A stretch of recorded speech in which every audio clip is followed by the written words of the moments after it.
ಮಧುರೈ ಅಂದ್ರೇನೆ ಎಲ್ರಿಗೂ ಮೊದಲು ನೆನಪಾಗೋದು ಮಧುರೈ ಮೀನಾಕ್ಷಿ ದೇವಸ್ಥಾನ. ಈ ದೇವಸ್ಥಾನದ ಹಿಸ್ಟ್ರಿ ಬಗ್ಗೆನೇ ನಾನು ತಿಳಿಸ್ಕೊಡ್ತಿದ್ದೀನಿ. ಬೆಂಗಳೂರಿಂದ ನೀವೇನಾದ್ರೂ ಇಲ್ಲಿಗೆ ಟ್ರಾವೆಲ್ ಮಾಡ್ತಿದ್ದೀರಾ ಅಂದ್ರೆ 440 ಕಿಲೋಮೀಟರ್ ಆಗುತ್ತೆ. ನೀವು ಟ್ರೈನು ಇಲ್ಲ ಬಸ್ ನ ಚೂಸ್ ಮಾಡ್ಕೊಂಡು ಇಲ್ಲಿಗೆ ರೀಚ್ ಆಗ್ಬೋದು.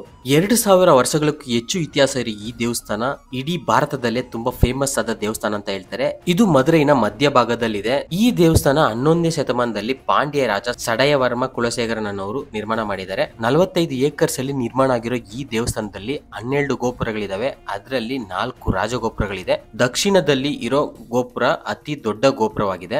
ದೇವಸ್ಥಾನದ ಸುತ್ತ ಸುಮಾರು 33,000ಕ್ಕೂ ಹೆಚ್ಚು ಶಿಲ್ಪಗಳು ಇದೆ ಅಂತಾನು ಹೇಳ್ತಾರೆ.